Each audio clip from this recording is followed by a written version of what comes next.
Jadi ketika ada masalah berdoalah. Dan hebatnya Allah janji kita. Ud'uni astajib lakum. Minta kau kepadaku, pasti saya kasih. Itu janji Allah, bukan janji politisi. Oh, kalau janji pilkada andai saja boleh dijanji surga, surga pun dijanjinya. Ya Ibu. Dua, pelajaran kedua dari kisah ini. Ada masalah, doa. Sederhana betul ya. Hikmah.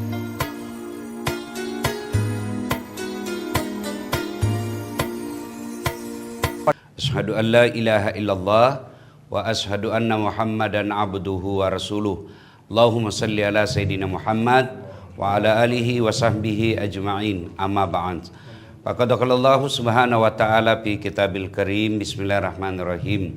Ya ayyuhalladzina amanu dukhulu fis silmi kaffatan wa la tattabi'u khutuwatis syaitan innahu lakum aduwwum mubin.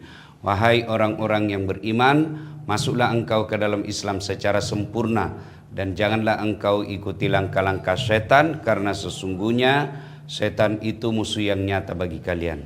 Sadaqallahul azim, maha benar Allah dengan segala firman-Nya. Bapak Ibu, saudara-saudara sekalian yang insya Allah dimuliakan rahmati Allah Subhanahu wa taala. Nabi pernah menceritakan, seperti kisah ini benar adanya. Terjadilah perjalanan 3 orang pemuda yang bahasa agama kita musafir. Karena waktu itu tidak ada hotel, malam pun tiba, akhirnya mereka mencari tempat untuk berteduh. Maka cari-cari menemukan goa. Goa itu tidak besar. Masuklah mereka bermalam dalam gua itu. Tanpa mereka sadari, ternyata malam harinya ketika mereka tidur terjadi gempa. Mereka dorong, terjadi gempa. Mereka tanpa menyadari ketika mereka tidur di malam hari terjadi gempa. Akhirnya tertutuplah mulut pintu gua.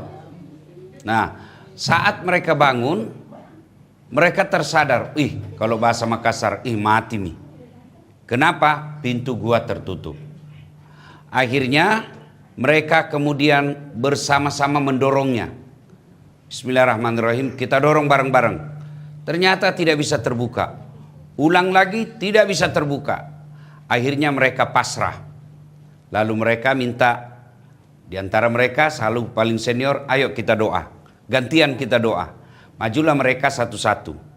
Yang pertama, paling senior, berdoa. Ya Allah, saya pernah mengurusi ibu saya. Saya tinggalkan dagangan saya, lalu saya urus ibu saya di siang hari. Saya tinggalkan pasar, saya ke rumah, beri makan, lalu tuntun sholat duhur. Setelah itu saya balik lagi ke pasar untuk urus dagangan saya. Berhari-hari, berbulan-bulan, bertahun-tahun aku lakukan itu untuk memuliakan ibuku. Apabila berbuat baik mengurus ibu adalah kebaikan di sisimu, saya minta tolong kepadamu ya Allah. Saya berdoa kepadamu, balaslah kebaikanku mengurus ibu ini dengan membuka pintu. Lalu dia berucap, Bismillahirrahmanirrahim, dia dorong itu pintu. Dengan izin Allah bergerak, Pak. Tapi sayang belum bisa dilewati. Sedikit saja yang bisa belum bisa dilewati, terbukanya sedikit. Selesai, orang kedua maju. Kamu lagi yang berdoa. Maju orang kedua. Ya Allah, saya pernah mencintai keluarga saya. Dan dia pun tidak mencintai saya. Dan suatu ketika datanglah keluarga saya ini, meminta tolong kepadaku. Saudaraku, pinjami saya duitmu. Ada saya kebutuhan penting sekali. Kata laki-laki ini, wah ini kesempatan buat saya. Saya bantu kau dengan catatan, temani saya tidur semalam. Kata perempuan ini, kita bukan suami istri. Ya terserah, kamu mau dibantu, temani saya tidur. Kalau tidak mau, enggak usah. Akhirnya perempuan ini karena terdesak kebutuhannya, dia sepakat. Oke, saya terima. Di tempat yang mereka tentukan, waktu yang telah sepakati, mereka ketemu. Laki-laki ingin melampiaskan syahwatnya. Tiba-tiba dia seolah-olah melihat rambu lalu lintas huruf P silang merah. Apa artinya itu, Pak? Larang parkir. Seolah-olah. Tiba-tiba laki-laki ini istighfar, astagfirullah. Kata perempuan, bagaimana? Sudah terlanjur ini. Kau jadi bantu tidak? Tidak. Saya tetap bantu kamu. Saya bantu kamu. Tidak usah ada apa-apa. Saya bantu kau lillahi ta'ala. Lalu dalam mengenang kebaikannya itu dia berdoa. Ya Allah, pada saat itu sudah kesempatan di depan mata. Saya tidak melakukan maksiat padahal sudah ada di depan mata saya. Saya tidak melakukannya karena saya takut kepadamu ya Allah. Apabila ketakutanku pada saat itu menghindari maksiat ada kebaikan di sisimu, balaslah kebaikanku ini dengan membuka pintu gua ini. Dia dorong, bismillahirrahmanirrahim, bergerak, tapi belum bisa dilewati. Harapan terakhir, maju orang ketiga. Ya Allah, saya pernah diserahi oleh karyawanku. Duitnya saatnya gajian. Tapi sebelum gajian dia pergi merantau. Dan pada saat pergi merantau, dia tidak ambil duitnya. Dan duitnya itu saya belikan kambing. Dan kambing itu saya pelihara dari 1 ekor. Beranak pinak dan pada saat jumlahnya tak terhingga. Datanglah pegawaiku itu menagih. Mana uangku yang gajiku saya tidak sempat ambil.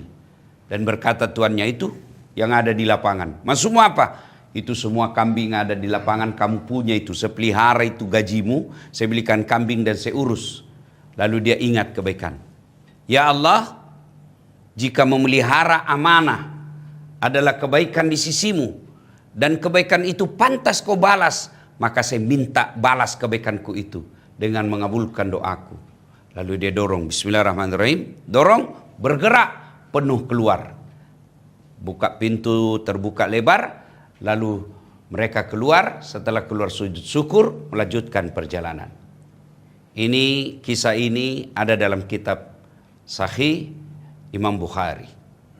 Bapak saudara-saudara sekalian, apa hikmah dari kisah ini? 1, ternyata tidak ada orang tidak punya masalah. Manusia ini hidup dalam gua, 2 kali 3, sempit, ada juga masalahnya. Apa masalahnya? Tertutup pintu gua. Kita yang hadir di sini tidak mungkin tidak ada masalahnya. Cuma yang ada beda-beda masalahnya. Ya kan? Kalau saya lihat muka-muka kita ini, muka-muka penuh masalah semua ini Pak. Iya kan? Ya, semua punya masalah Pak. Tidak ada orang tidak punya masalah. Apalah manusia kita seperti ini, yang masih cinta dunia, masih bergelut dengan dosa. Kurang apa mulianya Rasulullah Muhammad sallallahu alaihi wasallam yang sampai Nabi katakan, Allah dalam hadits qudsi katakan, andai saja bukan karena kau Muhammad, saya tidak ciptakan dunia dan isinya. Dipersembahkan ini dunia dan isinya untuk Rasulullah Muhammad sallallahu alaihi wasallam. Apa tidak ada masalahnya Pak? Coba baca sejarah hidup Nabi. Belum lahir sudah wafat bapaknya. Lahir lagi baru 4 hari diambil ibu susunya, Halimatus Sa'diyah. Berapa tahun bersama Halimatus Sa'diyah? 4 tahun. Usia 4 tahun baru dikembalikan ke ibunya. 6 tahun meninggal ibunya. Berarti Nabi bersama bapaknya tidak pernah, bersama ibunya hanya 2 tahun 4 hari. Diambil oleh kakeknya, baru usia 8 tahun meninggal lagi kakeknya. Diambil oleh pamannya, 12 tahun mulai perang. Selesai menjadi Nabi dan Rasul, dimusuhi satu kampung. Diusir dari kampung halamannya. Siapa yang usir? Pamannya sendiri, Abu Lahab. Itu Nabi Pak, yang akhlaknya baik, sholatnya tidak pernah lepas, pun hidup beliau penuh dengan masalah. Apalagi kita, semua orang punya masalah. Nah ketika ada masalah, Bu-ibu, kita belajar dari kisah ini, ketika ada masalah, apa yang dilakukan? Doa, hikmah kedua. Ada masalah, doa. Alhamdulillah, anak-anak kita sekarang penuh dengan masalah hidupnya, mereka pun rajin berdoa.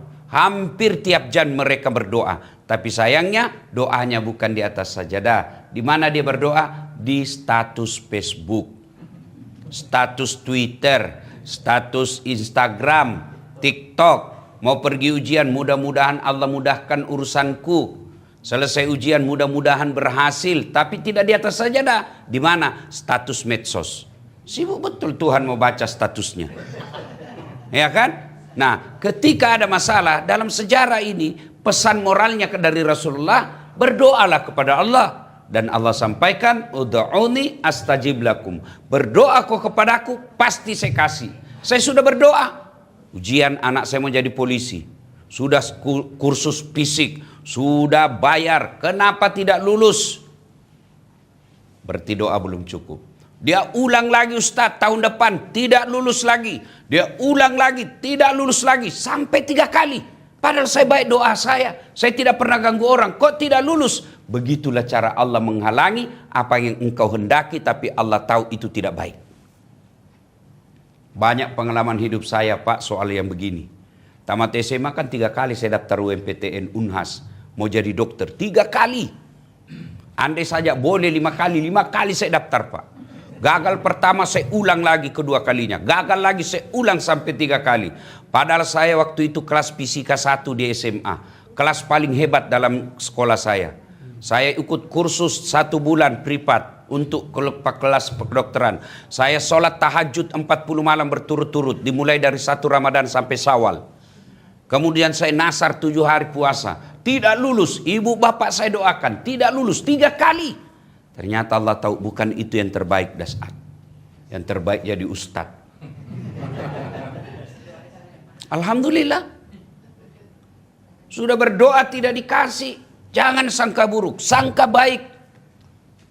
Ada masalah, doa. Saya sudah berdoa Ustadz, belum cukup. Sudah cukup, tidak dikasih, berarti bukan itu yang terbaik. Ibu-ibu saya kasih contoh. Ada anak usia 11 tahun, minta dibelikan motor besar. Bapak ibu belikan enggak? Kenapa ibu?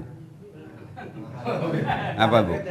Ayo, saya yakin bukan karena duitnya tidak cukup, karena ibu katakan tidak cukup, tidak bagus untuk kamu nak. Kalau saya belikan kamu bisa mati kau di jalan. Sudahlah nak, uang beli motor saya belikan kau laptop. Allah kasih yang jauh lebih baik. Jadi ketika ada masalah berdoalah. Dan hebatnya Allah janji kita. Ud'uni astajib lakum. Minta kau kepadaku, pasti saya kasih. Itu janji Allah, bukan janji politisi. Oh kalau janji pilkada, andai saja boleh dijanji surga. Surga pun dijanjinya. Ya ibu. 2, pelajaran kedua dari kisah ini. Ada masalah, doa.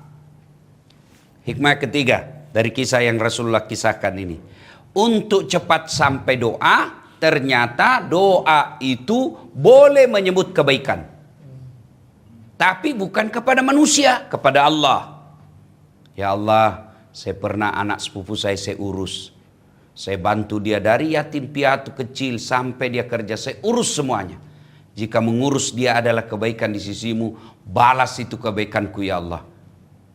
Kabulkan doaku. Boleh. Yang tidak boleh kalau bapak sebut kepada manusia. Itu sepupu saya itu, kemanakan saya itu, dari yatim saya urus itu. Sampai dia sarjana saya urus. Tapi setelah sarjana dia kurang ngajar sama saya. Tidak boleh kebaikan seperti itu diucap. Oh itu yang jadi Kapolda sekarang. Itu saya itu. Kalau bukan saya tidak begitu. Saya. Itu tidak bisa. Yang boleh menyebut kebaikan kepada Allah. Ya Allah saya pernah serahkan sedikit bantuan. Supaya tetangga saya nyaman, dia bisa lewat. Godku ikhlaskan untuk pekarangannya. Kalau kebaikanku itu membuat dia senang, balas kebaikanku itu dengan mengabulkan doaku. Dari kisah tadi, dia sebut semua kan kebaikannya, lalu Allah kabulkan. Hikmah keempat, ternyata supaya cepat doa dikabulkan, ada amalan yang membuat cash doanya. Nanti kan selesai dia sebut kebaikannya, dorong, gerak. Tidak menunggu waktu lama. Apa itu? 1, birrul walidain. Berbuat baiklah kepada kedua orang tua. Ini hampir bersamaan dengan derajat taat kepada Allah. Dalam Quran ada 3 perintah Allah yang menurut hadis tafsir, 3 perintah ini tidak bisa berjalan tanpa dilakukan pasangannya. Perintah serangkai namanya. Kalau dilakukan yang satu, rangkaiannya harus mutlak dilakukan. Apa itu? Yang pertama, atiullah wa atiur rasul. Selalu digandengkan itu. Taat kepada Allah tidak diterima kalau mengkhianati Rasul. Taat kepada Rasul, tidak taat kepada Allah pun akan ditolak. Yang kedua, aqimis shalah wa atus zakat. Dirikan solat, tunaikan zakat. Orang bayar salat, orang bayar zakat tidak mendirikan solat, zakatnya tertolak. Mendirikan solat padahal dia mampu mengeluarkan zakat dan dia tidak keluarkan, salatnya pun akan tertolak.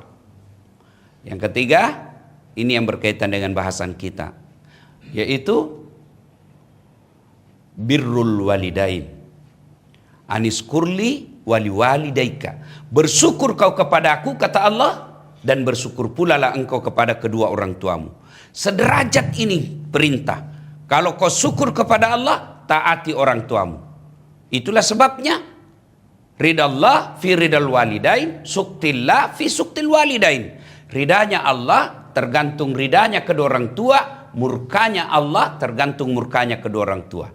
Jangan heran anak-anak kita sekarang banyak yang susah hidupnya. Salah satu sebabnya karena dia mengabaikan berbuat baik kepada orang tua. Umar bin Khattab pernah bertanya kepada Nabi, "Ya Rasulullah, saya tahu tidak mungkin saya bisa melihat wajah Allah di dunia ini. Saya tahu tidak mungkin saya bisa nampak wajah Allah di dunia ini. Tapi saya mau tahu bagaimana supaya Allah tersenyum kepadaku." Apa jawaban Nabi? "Buat ibu bapakmu tersenyum, maka Allah tersenyum kepadamu."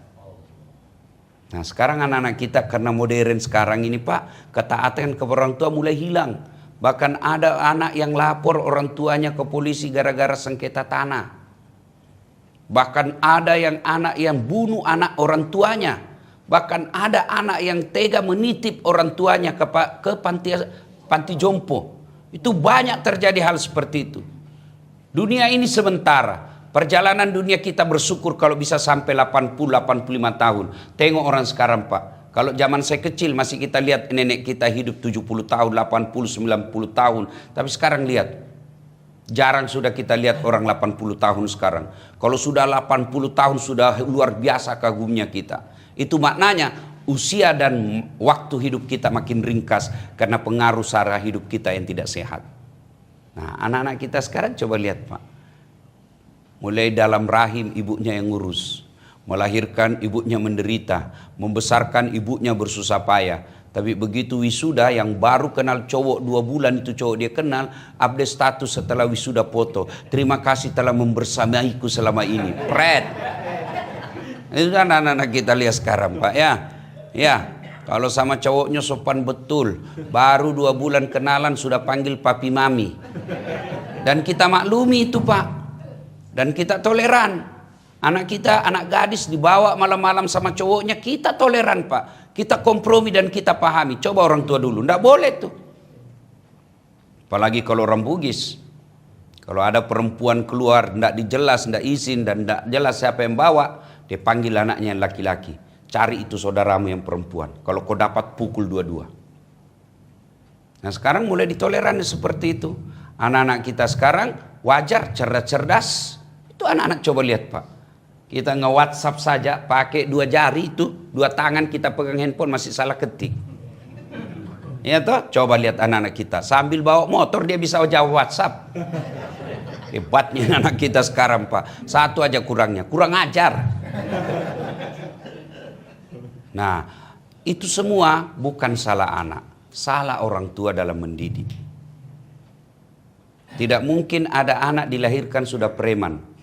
Dan saya sangat yakin 1000%, bukan lagi 100%, 1000% kenapa negara kita dikelola orang-orang tidak beres akhlaknya, karena orang tuanya gagal mendidik anaknya dalam rumah tangga. Kalau anak-anak dididik menjadi anak yang soleh, perempuan dia soleha, dia menjadi pemimpin, dia menjadi pejabat, pasti dia memikirkan akhirat, karena orang tuanya telah mendidiknya dari awal. Sayang sekali. Kita punya anak, setelah kita pensiun tidak ada anak yang tengok kita. Kita datang ke rumahnya, anak mantu kita sudah bengkok mukanya.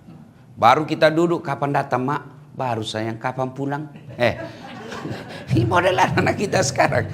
Anak seperti ini percaya, tidak bakal kau dapat berkah dari Allah. Tapi sebaliknya, lihat anak-anak yang urus orang tuanya dengan baik, tidak mungkin Allah sengsarakan hidupnya.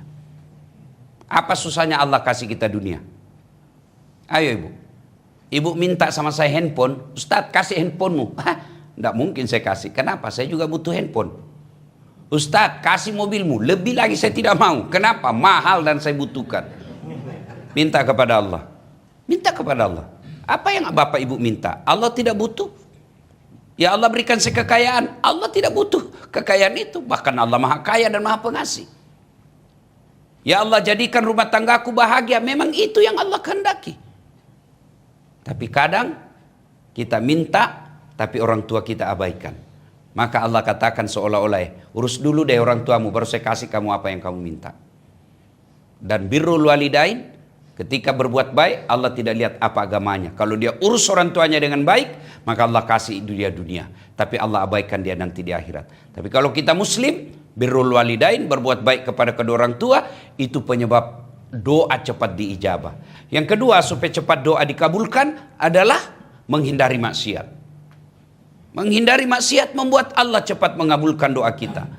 Kalau maksiat selalu kita lakukan, itulah penyebab doa kita diabaikan oleh Allah Subhanahu wa taala. Menghindari maksiat. Maksiat yang paling susah dihindari sekarang adalah maksiat bergibah di medsos. Kadang-kadang ada orang medsos kebencian aja dalam di grup. Di mana-mana kebencian saja itu. Ingat, apa yang kita ketik, apa yang kita sebarkan, demi Allah, semua pasti dipertanggungjawabkan. Jangankan yang begitu gibah, jangankan yang begitu cerita kejelekan, jangankan kedengkian. Itu dalam hadis kan, kita ambil saja daun tanpa ada, itu nanti akan ditanya, kenapa kau cabut itu daun? Apa gunanya? Itulah sebabnya ketika kita berikhram, tidak boleh kita ada daun kita lewati, tidak boleh. Kita kena dam namanya, denda. Menghindari maksiat. Apalagi maksiat yang banyak. Inilah kelemahan kita laki-laki. Maksiat mata. Aduh saya Pak, ini habis mata saya kalau pergi jogging Pak. Di depan dada, kanan, ketek, sebelah kiri, pantat, semua kita lihat Pak. Kata mahasiswa saya, kenapa kau lihat Ustaz? Barang bagus. Ya. Nah, yang ketiga, cepat doa kita diijabah oleh Allah Subhanahu wa taala, melaksanakan amanah. Melaksanakan amanah. Tidak usahlah kita amanah kepada Pak Lurah, Pak RT, Pak Camat. Amanah dalam rumah tangga saja. Apa amanah kita? Istri adalah amanah. Kalau istri kita tidak mampu kita didik, maka nanti akan kita tanggung jawab. Itulah enaknya perempuan Bu. Dia tidak bertanggung jawab terhadap suaminya. Mau suaminya tukang judi, mau suaminya tidak sholat, pemabuk, narkoba, istrinya soleha, istrinya masuk surga, suaminya akan diabaikan. Beda kita laki-laki Pak. Kalau kita laki-laki, meskipun kita soleh berjamaah di masjid Senin Kamis, tapi istri kita tidak pakai jilbab. Anak-anak kita berantakan, dicari nanti tuh mana bapaknya ini. Nah, itu enak perempuan. Kalau perempuan kata Nabi, sebelum dia disidang amal-amalnya, 4 laki-laki yang melindunginya. 1 bapaknya, 2 suaminya, 3 saudara laki-lakinya, 4 anak laki-lakinya. Kalau kita laki-laki tidak ada. Kalau ada perempuan sesat, ditanya dulu mana suaminya ini. Sebelum dia balik, masa sama bapaknya baik, sholat. Kenapa setelah menikah sama kamu, ini istrimu malah makin tidak beres agamanya. Berarti gagal mendidik. Nah, ya Bapak, saudara-saudara sekalian, menunaikan amanah. Amanah rumah tangga. Rumah tangga kita adalah amanah.